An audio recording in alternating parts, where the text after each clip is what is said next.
What up, guys? This is Toon Rami, and you're watching CrowBro.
Time for round 2, isn't it? How's it going, guys? It's your buddy CrowBro here, and welcome back to more Dragon Ball Z Dokkan Battle.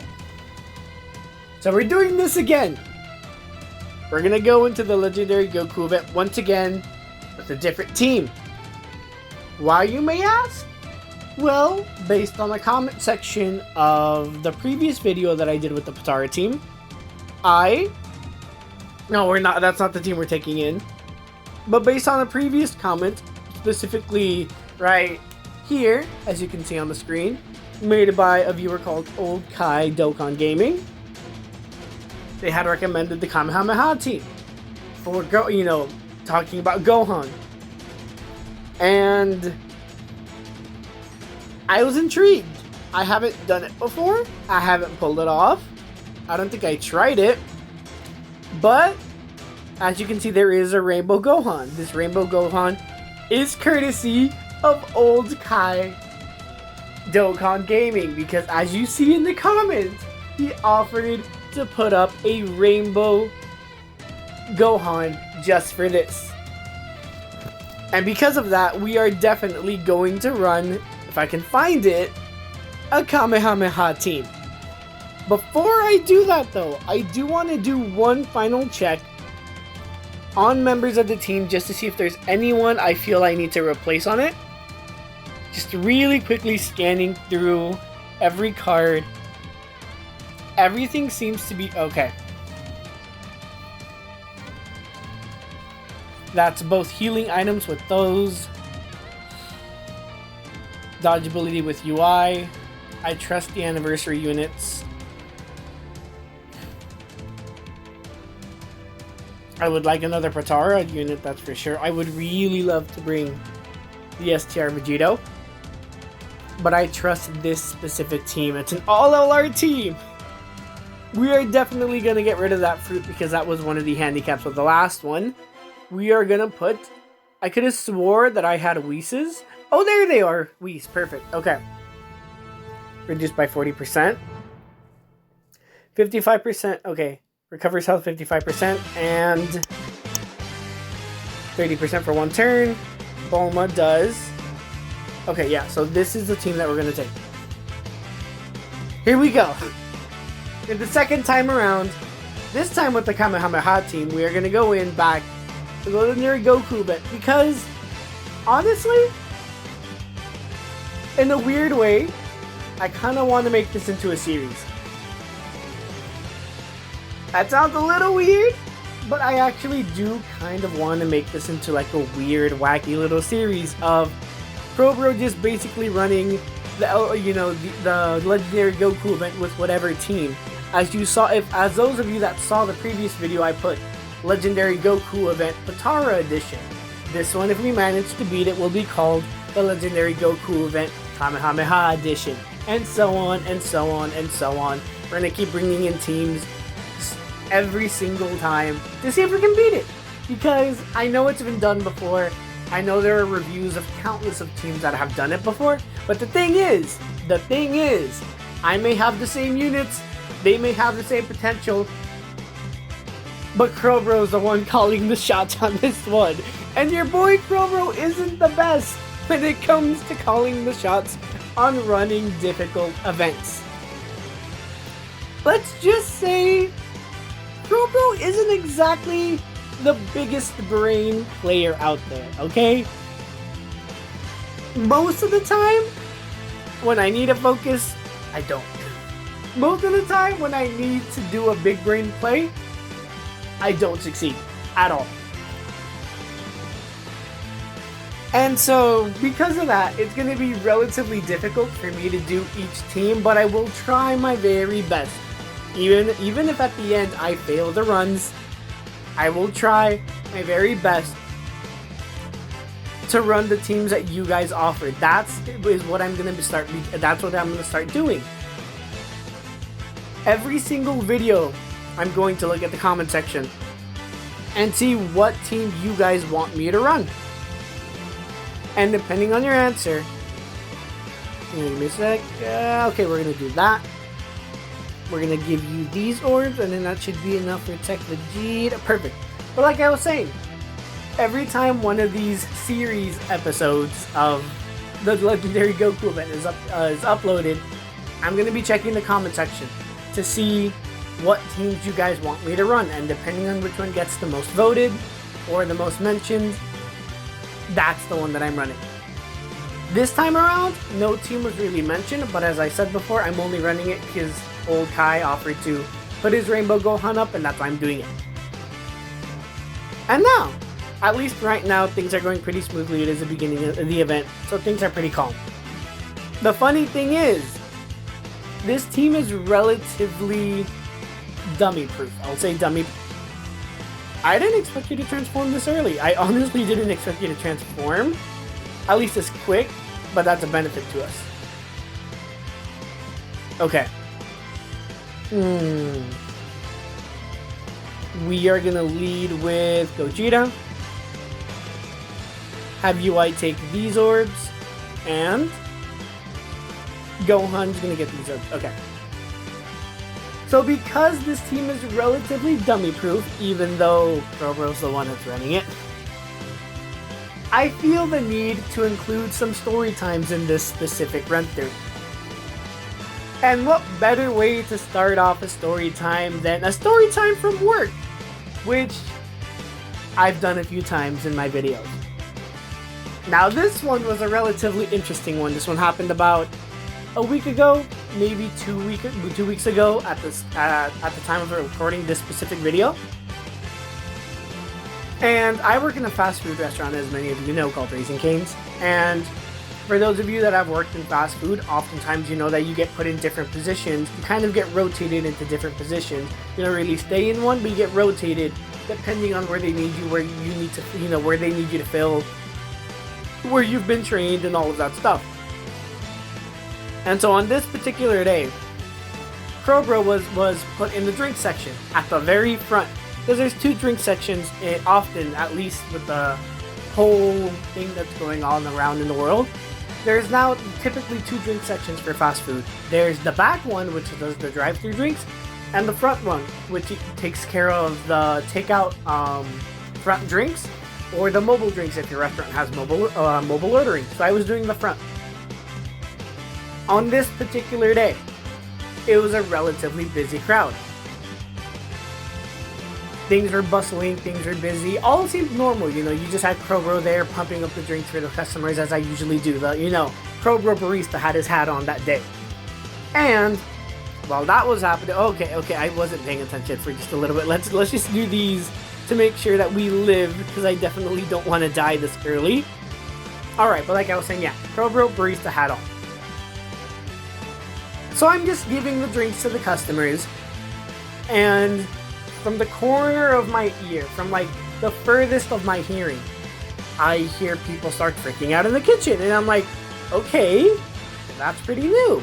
I look at the front door, and I notice one of my good friends called Dom working the front door, talking to this guy for a good 5 to 10 minutes straight. Meanwhile, everyone in the kitchen is freaking the F out. And I'm over here just like pouring people's drinks, just like, what's going on? What's going on? What's going on? Because I don't know. This dude comes in through the line, orders his food, and there's a line for the drinks, and I'm just one by one giving people their drinks, giving mobile their drinks, serving it left and right, left and right, left and right. This dude comes up, and I do the typical spiel of, ooh, we're getting a heal up, so that means we weren't that great in health. But I do the typical restaurant spiel of like, oh, hi, what can I get for you? And he just shows me his receipt. It's like, oh, can I get a Sprite? I'm like, yeah, sure, what size do you want it? And he shows me the receipt, and it was a regular size. And it's like, oh, I just want a regular size. I was like, yeah, sure, do you want it with ice? And he's like, yeah, with ice. And so I do the typical spiel. I give him his drink. I remember it to this day. It was a Sprite. I gave him a Sprite. And we just had kind of a casual conversation. He asked me, oh, does it normally get this busy around here? And frankly, it does. It was relatively busy on that day. And I just explained, yeah, it gets busy. It's a typical day, this and that, this and that. Pretty nice guy. I give him a Sprite and he walks off. Not 5 minutes later, the dude comes back in. And he just casually says, oh, am I able to get a refill? And once again, I give him a refill. And while I'm giving him his refill, the person that's working with me on drinks, because there's two people, one usually takes care of dine-in, the other one takes care of mobile. While I'm giving this guy his drinks, the person next to me is just in awe, staring like if this is some magical deity. And I notice this out of the corner of my eye, and I'm just thinking, what the fudge is wrong? Like, what's gotten into you? And so once again, I give him a Sprite, and we talk for a little bit more, and he walks off. I keep an eye on him just a little bit, and I notice as he gets into a Ferrari, drives off. And I'm like, oh, I guess whatever. I guess this guy makes a few bucks. He's pretty well off, whatever. And so the person next to me starts panicking. My friend Dom, that's doing hosting, managing how many people come in, is panicking. Most of the people within the kitchen and the counter are freaking out. And I asked the person I'm working with, I'm like, hey, why is everyone so giddy? And she just stares at me with the most complex look on her face, like if I just committed the worst sin in the world by asking that. And she's like, do you not know who you just served? And I'm like, no. Am I supposed to know who I just served? And she looks at me like if I just don't know anything in the world. And she's like, you just served G-Eazy. And then in that moment, I'm not very modern with my age. I may be 20 years old, but I'm not very current with my age group. I don't often relate to my age group. I am very old school. I kind of grew up with the Frank Sinatra, Dean Martin, Sammy Davis, Rat Pack era. I was very heavily inspired by them growing up, still am to this day. I grew up in that sort of field. So more though I do know a lot of modern stars, I don't know many. So when she said G-Eazy, my instant reaction was just, who is G-Eazy? And just everyone within the vicinity of that area just turns over and looks at me and just says, how do you not know G-Eazy? So not only am I in this awkward situation where everyone's apparently pissed the F off at me that I met G-Eazy and that I served him a drink, but that I didn't even know who he was. Like, I just gave him a Sprite. I'm like, oh yeah, here you go, whatever. I didn't know who it was. And for the rest of the day, everyone was frustrated with me over the fact that I got to talk to him and I didn't even know who it was, and they missed their chance to talk to him. Everyone wanted photos, this, that, whatever it was. And when I was going home, I even told my mom, it's like, hey, apparently I met a celebrity today, but all I know is that I just gave him a Sprite and sent him on his way. That's all that's all it was to me, And I just find it fascinating how these little moments and these little things can happen when you're working, and most of the time you're so focused on your work that you don't even realize it. Again, maybe had I known him as a celebrity, maybe had I known what he had done or had recognized him through other things, or had figured out what he had done, maybe I would have recognized him. Maybe I would have been starstruck. Who knows? But I find it incredible that someone of the higher quote-unquote celebrity status is able to also blend into the environment real easily. Yeah, most of the people in the restaurant did recognize him, but I didn't, you know? So the fact that he was able to blend in, you know, basically shows that no matter how famous you may get, you're not truly famous. Because not everyone will recognize you, right? And that's not even like the craziest. I mean, I want to say that's one of the craziest things that has happened within the 4 months, almost 5 months that I've been working there. I've definitely seen quite a bit of things. You know, you meet different people, you have different conversations with people, you learn a little bit about this person, that person. You start figuring out the crowd, the type of people that live in the environment that go eat at that restaurant, right? And that's not even like the weirdest thing that I've seen happen. Like 2 months into me working there, I remember that I was put on toast.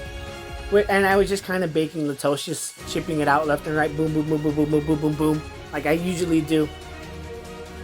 And everyone in the front starts freaking out.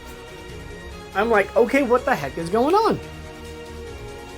I move a little bit to the front because I have a little bit of time because I've made enough toast to kind of balance out the time that I wouldn't be on the station.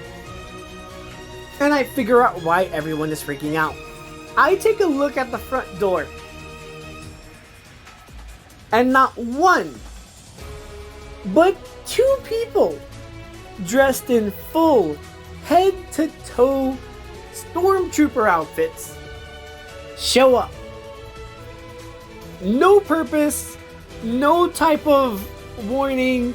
There's no indication why they did it, what their motivation was. They just show up, right? They just casually asked for some food on the menu. We gave it to them and they walked off. Other than their costumes, it was the most normal interaction ever.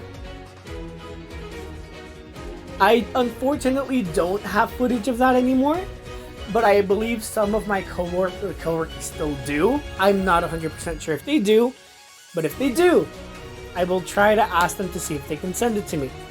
Because not everyone managed to get footage of it. I had footage, but unfortunately I had to delete it due to some storage issues that I was having with my phone. If I somehow find it or if I don't find it, I'm going to try to find it. And if I do find it, I will insert the clip somewhere here in the video. If not, then I will do my best to do a weird, funky little recreational edit as I've done with the past one that I did with the G-Eazy one. Alright. And that's only the second weirdest story that I have from work.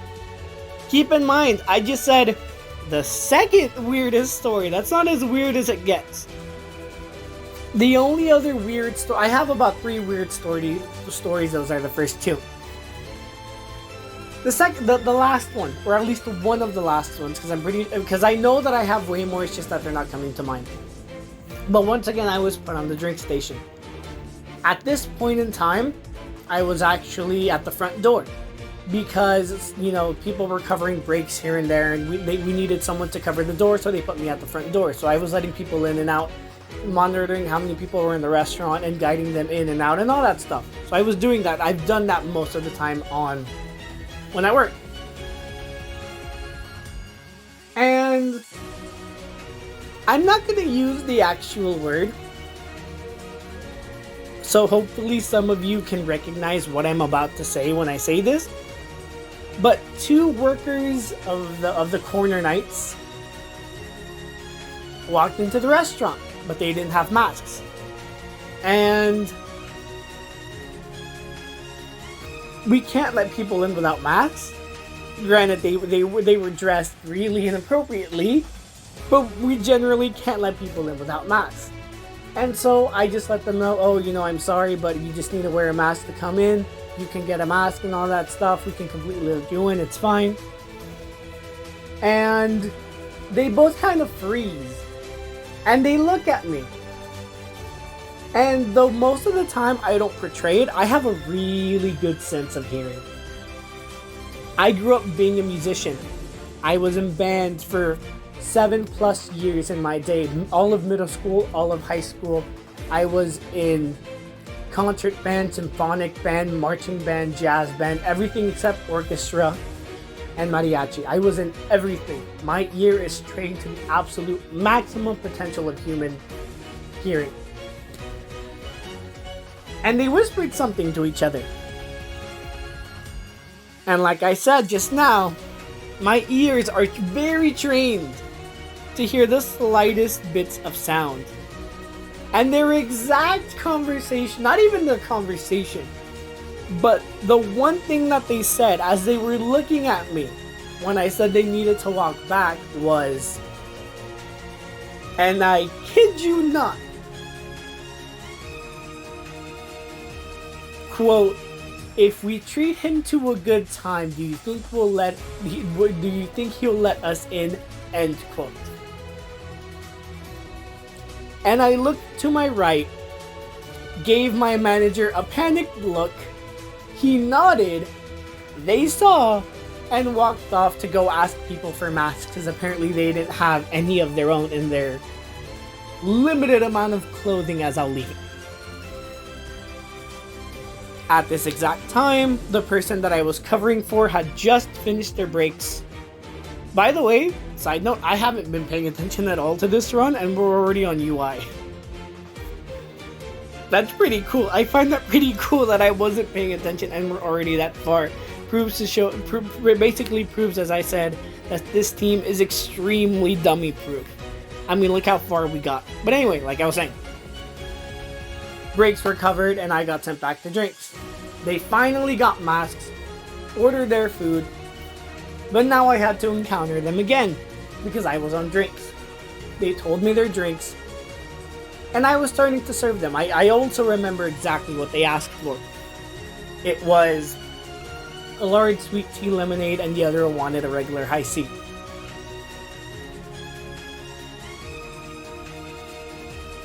Not even 5 seconds into me starting to pour the first drink, they whispered to each other again. This time, with a similar concept, which begins, quote, "Do you think if we show him something, he'll give us the drinks for free?" End quote. I once again look at my manager with the saddest look. I think I'm panicking at this point, so I'm assuming they're able to read my panic in my face. I just look at them with a look that I hope in every part of my being portrays the words, "Please God help me." And they realize this, and they nod once again. They catch it, get their drinks, and they walk off. For like the rest of the day, I was horribly uncomfortable with working, to the point where for like an hour-ish, they put me back inside the kitchen just so I wouldn't have to interact with people, and just so I could be in an environment where I was surrounded by people that I've grown to know.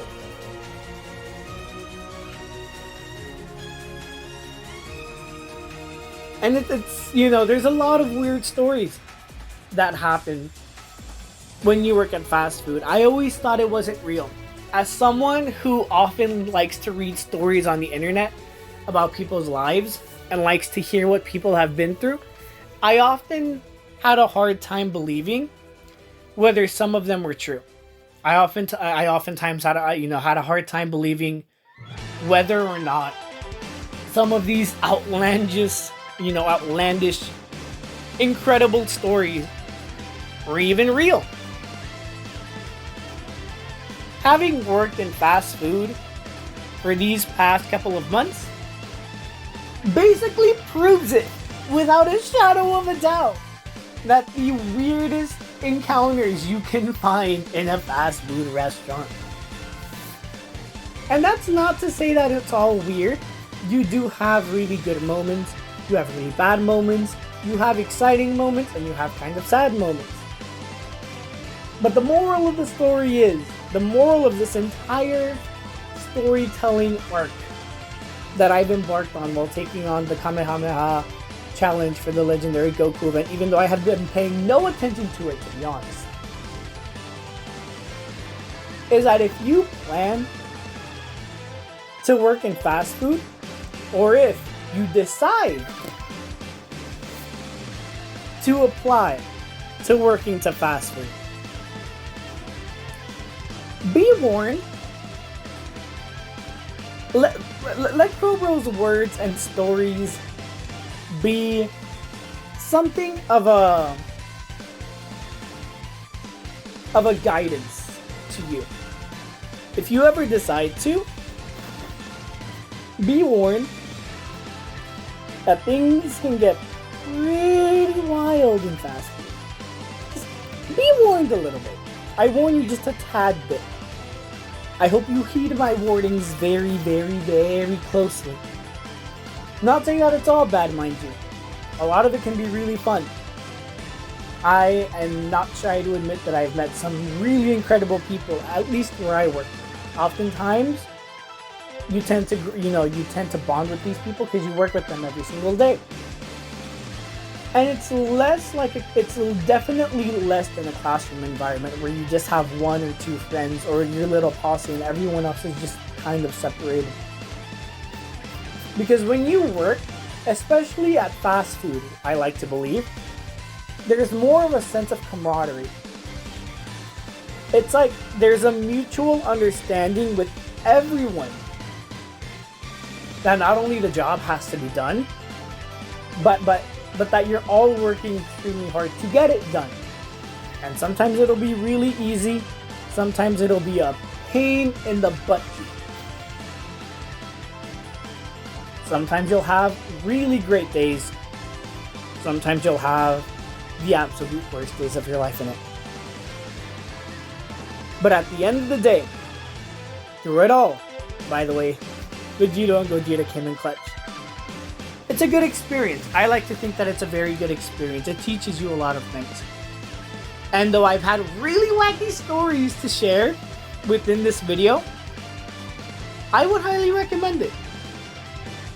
Whether it's for a long period of time, or even just a short period of time. I honestly recommend everyone work at fast food at least once in their life. Because it is a very humbling experience. It is I like to see it more as a teaching moment. Many people don't, but I do like to see it as a whoa, that did a lot! But I like to see it as a teaching moment to help you grow as a person.